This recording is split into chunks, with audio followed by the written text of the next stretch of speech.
Bismillahirrahmanirrahim. Assalamualaikum warahmatullahi wabarakatuh. Wahai anak-anakku, murid-muridku yang senantiasa dirahmati oleh Allah Subhanahu wa Ta'ala, marilah kita lanjutkan pelajaran kita, ngaji belajar murid. Kali ini kita membahas mengenai Nyai Surti, kuasa ilahi. Ki Cokrojoyo dan Nyai Surti, dua nama yang selalu disebut-sebut sebagai orang yang paling berjasa atas berkembangnya desa Sendujaya. Mereka adalah orang tua angkat Haji Zakaria, pendiri pondok pesantren Nurul Mujadid, pondok pesantren modern yang sekarang ternama, yang memiliki ribuan santri dan telah meluluskan banyak orang-orang hebat, baik pejabat, pengusaha, maupun seniman-seniman besar. Tidak mengherankan bila pondok pesantren Nur Mujadid berkembang menjadi seperti sekarang. Banyaknya alumnus yang sukses tentu berbanding lurus dengan dana yang mengucur deras untuk pengelolaan dan perkembangan pondok pesantren tersebut. Kiai Haji Turmudi, putra sulung Haji Zakaria, adalah sosok yang tepat sebagai pemimpinnya. Selain seorang pekerja keras dan cerdas, dia adalah sosok yang santun dan pemurah, seorang yang memang profesional dan cocok sebagai pemimpin yang ideal. Ponpes itu bukan hanya tempat belajar mengajar dan mengaji, namun juga pelatihan-pelatihan kewirausahaan, bidang pertanian, peternakan, perkebunan, dan bahkan olahraga dan seni pun memperoleh wadah seluas-luasnya. Tak salah bila disebut sebagai pondok pesantren modern. Dan semua itu tak lepas dari jasa Nyai Surti yang memberikan amanah, wasiat kepada anak angkatnya, Haji Zakaria, agar sepeninggalnya membangun masjid yang besar dan megah di desa Sendujaya dan mendirikan pondok pesantren agar memperoleh amal jariah yang terus mengalir. Mengingat harta warisannya yang begitu banyak, baik itu yang berupa sawah, ladang, perkebunan, uang, beserta perhiasan. Memang Nyai Surti adalah orang terkaya di desa itu. Nama Nyai Surti yang sekarang begitu harum bersama Ki Cokrojoyo bukannya tidak lepas dari kontroversi. Sebab dahulu ketika Ki Cokrojoyo meninggal mendadak karena kecelakaan di luar kota, usahanya sebagai juragan sapi atau jual beli sapi yang begitu besar dan sukses sempat bangkrut ketika diambil alih dan diteruskan Nyai Surti. Bahkan Nyai Surti terlibat hutang yang begitu dalam hingga Nyai Surti pergi meninggalkan desanya. Dan 10 tahun kemudian kembali ke desanya, kembali menjadi kaya raya, menjadi tuan tanah yang banyak membeli sawah beserta ternak dan mempekerjakan banyak orang, terutama penduduk desa Sendujaya sendiri. Banyak penduduk desa yang penasaran, terheran-heran bagaimana caranya Nyai Surti yang bangkit dari kebangkrutan yang begitu dalam, mampu melunasi banyak hutang, dan mampu kembali berjaya seperti semula.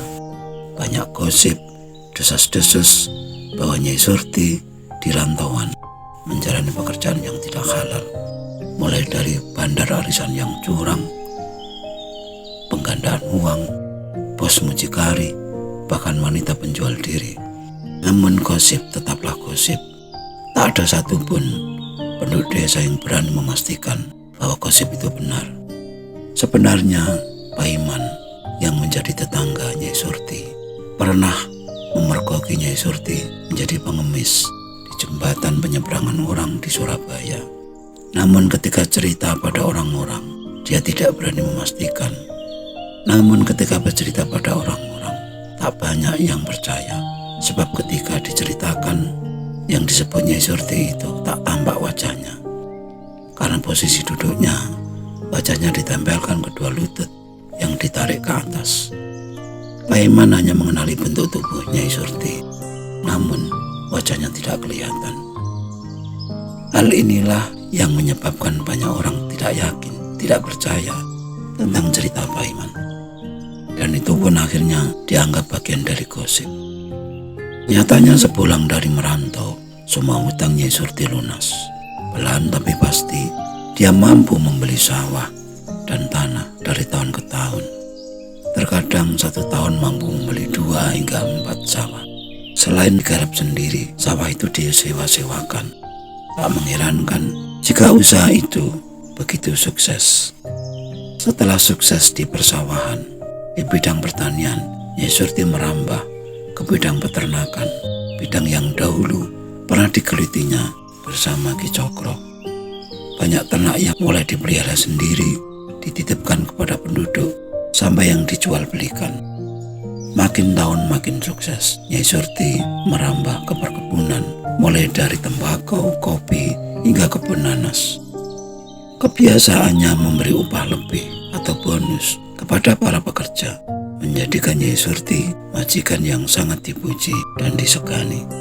Dalam kurun waktu 10 tahun setelah kepulangannya dari merantau, sukses Nyai Surti mengembarkan bukannya di desa dan kecamatan, namun sampai ke kota-kota lain di sekitar kota itu.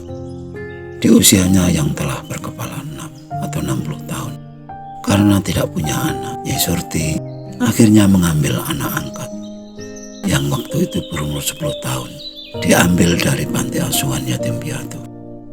Karena sayangnya kepada anak angkatnya dan memang dipersiapkan meneruskan usahanya, Nyai Surti mengundang banyak orang-orang pandai, para guru, untuk mendidik anak angkatnya itu yang bernama Zakaria. Bukan hanya pelajaran-pelajaran umum, namun juga pelajaran-pelajaran agama.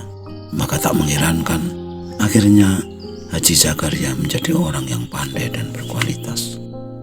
Hal yang sama dilanjutkan kepada anak Haji Zakaria, yaitu Kiai Haji Turmudi, yang sekarang menjadi pemimpin Pondok Pesantren Nurul Mujadid. Profesional muda yang agamis dan murah hati.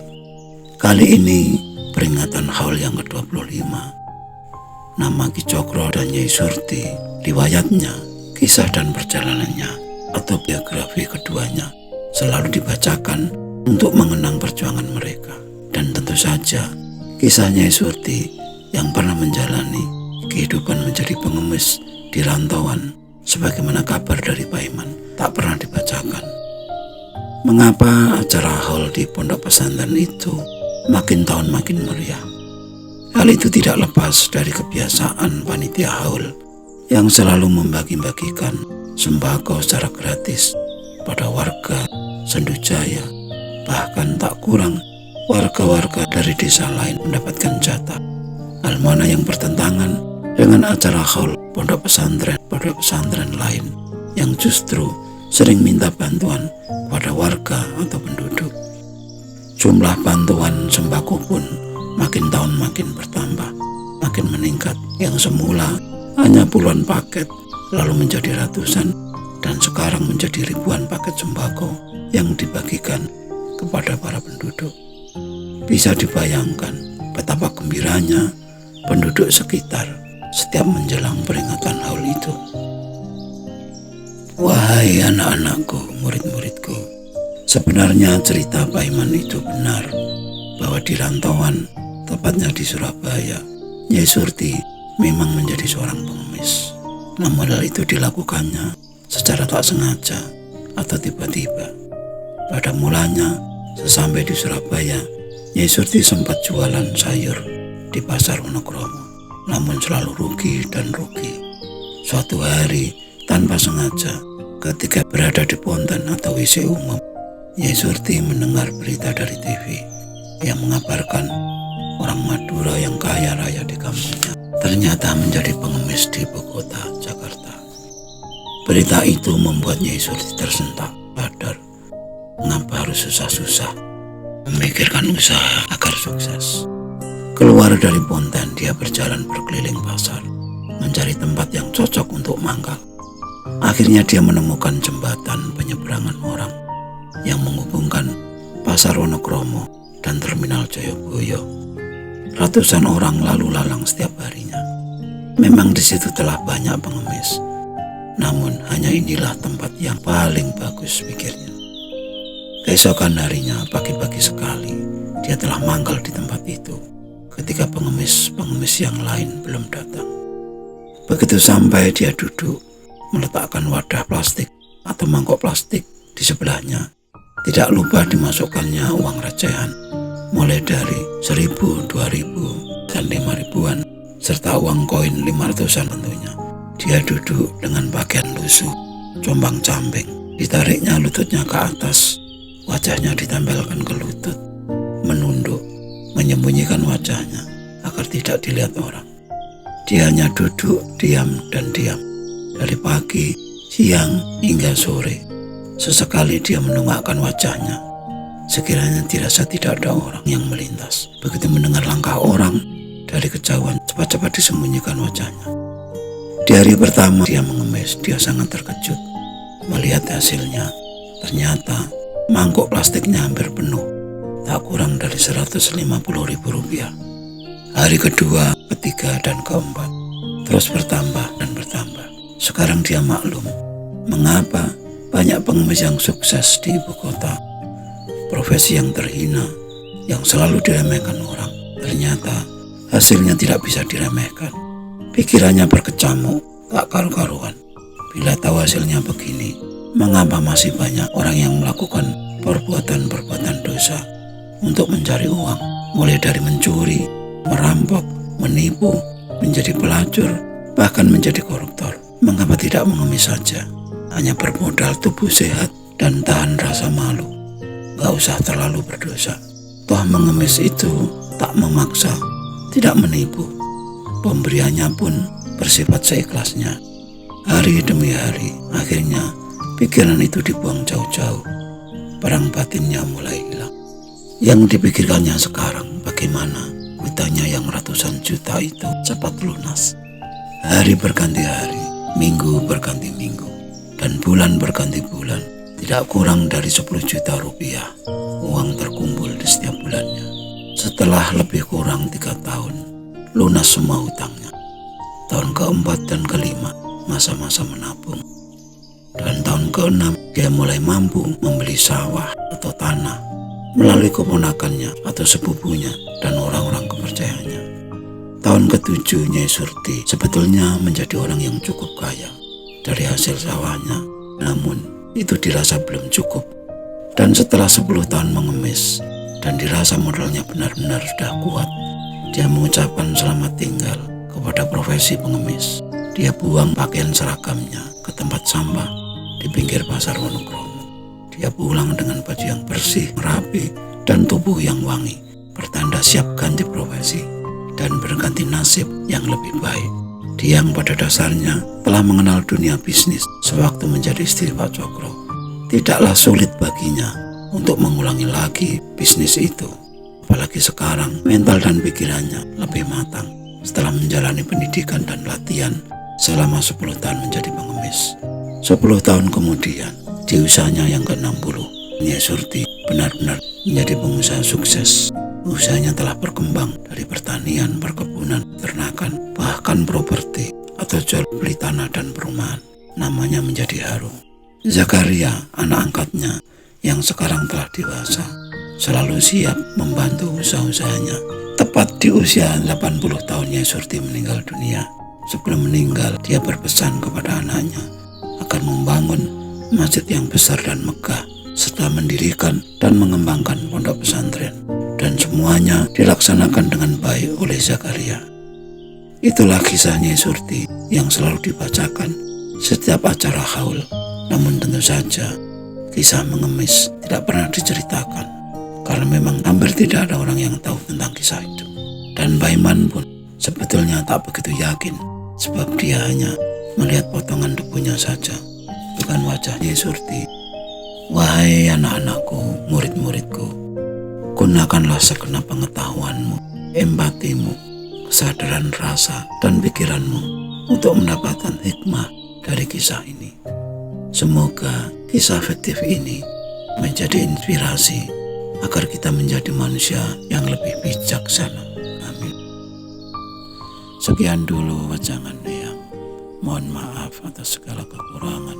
Semoga selalu bermanfaat dan marilah berdoa bersama. Ya Allah, mudahkanlah jalan pengabdian kami kepadamu. Amin, amin, amin ya rabbal alamin. Wassalamualaikum warahmatullahi wabarakatuh.